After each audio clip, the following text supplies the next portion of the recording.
ఇది మా చిత్తశుద్ధి. ఆవిడ వాళ్ళు అంటా ఉంది నేను బీసీల కోసం ఉద్యమం చేసినాను. మీకు ఎవరైనా గుర్తుందా ఆవిడ ఎక్కడుంది? మేము బీసీ చట్టం చేసినప్పుడు రాష్ట్రంలో బిల్లులు చేసినప్పుడు ఎక్కడుంది ఆవిడ? ఏమైనా ఐడియా ఉందా మీకు? ఎక్కడుంది ఆవిడ?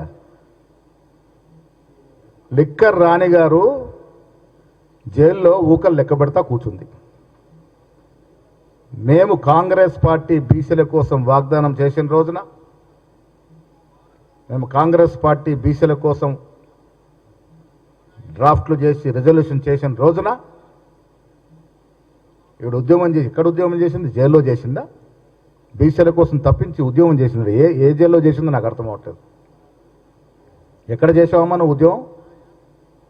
అసలు టీఆర్ఎస్ నాయకులకు కానీ మీకు కానీ బీసీల గురించి మాట్లాడే అర్హత, హక్కు లేదు. ఎందుకంటే 10 ఏళ్ళు మీరు బీసీలు అడుగడును ముంచారు. ఎంతమంది బీసీ నిరుద్యోగులు ప్రాణాలు అర్పించినారు, ఉద్యోగాలు రాక చనిపోయినారు.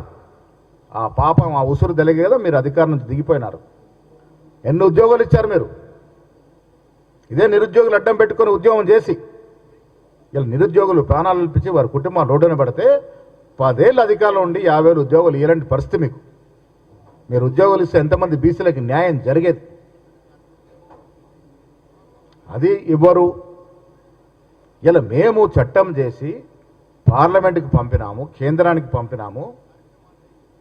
బీజేపీ నాయకులేమో దీని మీద మాట్లాడరు, దీని మీద స్పందించరు.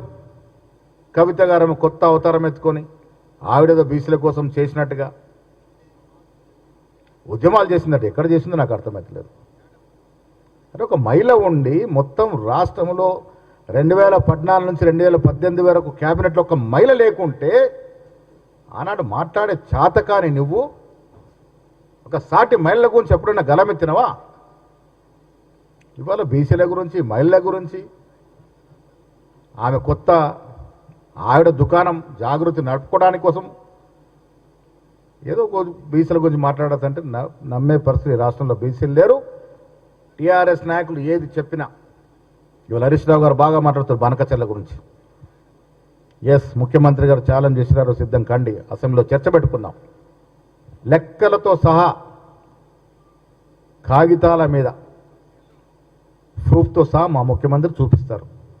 మీకు దమ్ము ధైర్యం లేక ఆనాడు కేసీఆర్, హరీష్ రావు కాదా మన వాటాని హక్కున పెట్టి కాలరాసింది. 2099కి సంతకం పెట్టింది మీరు కాదా? ఆనాడు చంద్రబాబు ముఖ్యమంత్రి ఉంటే చట్టా పట్టాలు వేసుకొని పాత దోస్తాని నెమరేసుకొని ఆంధ్రాకి ఇవ్వాల్సిన హక్కులు ఇస్తామని మాటలు మాట్లాడింది కేసీఆర్ కాదా? ఒక తెలంగాణ ముఖ్యమంత్రిగా ఉండి ఆంధ్రాని సస్యామలం చేస్తామని. జగన్మోహన్ రెడ్డి గారు ముఖ్యమంత్రి ఉన్నప్పుడు రోజా ఇంట్లో వెళ్ళి చేపల పులుసు తిని రాయలసీమ రత్నాలసీమ చేస్తామని చెప్పింది మీరు కాదా? పక్క రాష్ట్రాలు బాగుపడ తప్పులేదు, కానీ మన రాష్ట్ర వాటాకు దెబ్బ తినకుండా చూడాల్సిన బాధ్యతలో ముఖ్యమంత్రి పదవిలో ఉండి మీరు మనకు రావాల్సిన నీటి వాటా విషయంలో మీరు కాంప్రమైజ్ అయ్యారు కాబట్టే మనకు నష్టం జరిగింది. కాంగ్రెస్ పార్టీ అధికారంలోకి వచ్చిన తర్వాత బనకచెర్ల విషయంలో పలుమార్లు ఉత్తరాలు రాసినట్టు ఘనత ఉత్తమ్ కుమార్ రెడ్డిది. ముఖ్యమంత్రిగా రేవంత్ రెడ్డి గారు ఏ ఒక్క నీటి బొట్టు కూడా వదలమని పట్టుదలతో కేంద్రం మీద ఒత్తిడి తెస్తేనే ఇవాళ పనులు ఆగినాయి. ఇది తెలిసి కూడా అబద్ధాలు మాట్లాడి ప్రజల మీద మాయ చేసే ప్రయత్నం హరీష్ రావు గారు చేస్తూ ఉన్నారు. ఇది ప్రజలు అర్థం చేసుకోవాల్సిందిగా మీకు విజ్ఞప్తి చేస్తూ, బీసీల విషయంలో, ఎస్సీల విషయంలో, ఎస్టీల విషయంలో, మైనార్టీల విషయంలో కాంగ్రెస్ పార్టీకి ఉన్న చిత్తశుద్ధి ఏ ఇతర పార్టీకి లేదు. ఇవాళ బీజేపీ రాష్ట్ర అధ్యక్షుడిగా రామచంద్ర గారు నియమింపారు.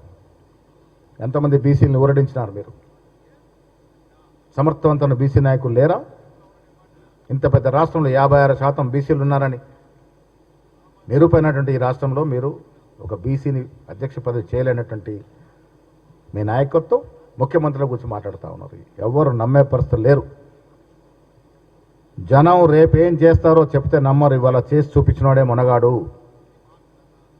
ఇలా మేము డిప్యూటీ స్పీకర్ దళితులకు ఇచ్చాం, డిప్యూటీ సీఎం స్పీకర్ పదవి దళితులకు ఇచ్చాం, పీసీసీ పదవి బీసీకి ఇచ్చాం. 5కి అవకాశాలు ఇచ్చాం. ఎస్సీల్లో 3కి బీసీల్లో ఇచ్చాం, ట్రైబ్స్లో ఇచ్చాం, మైనార్టీకి ఇవ్వబోతా ఉన్నాం. పరిపూర్ణమైనటువంటి సామాజిక న్యాయం, సోషల్ ఇంజనీరింగ్ కాంగ్రెస్ పార్టీ వల్లే సాధ్యమవుతుంది. మా అఖిల భారత అధ్యక్షుడు ఎవరు? మాకు నాయకత్వం వహిస్తుంది ఎవరు?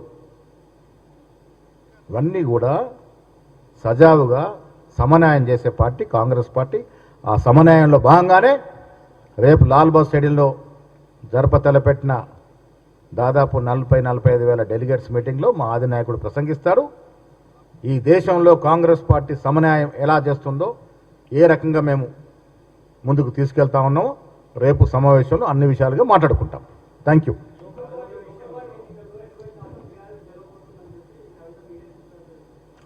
అసలు ఆవిడ ఏ పార్టీలో ఉంది? ఇప్పుడు జాగృతి నుంచి నిలబెడుతుందా? రేపు బీఆర్ఎస్ నుంచి నిలబెడుతుందా? బీఆర్ఎస్ని స్థానం ఏంటి? తెలంగాణ భవన్ ముఖం చాటేసిన నువ్వు బీఆర్ఎస్ గురించి మాట్లాడితే ఎట్లా? మీ వాటాలు తెగినాయా? అసలు మీ వాటాల పంపకాలు జరిగినాయా? స్థానిక సంస్థలు బీఆర్ఎస్ అసలు ఎక్కడ ఉంది వారికి అవకాశము? ఏం చేశారో నాయకులు ఓటేస్తారు? 9 రోజులు 9,000 కోట్లు రైతు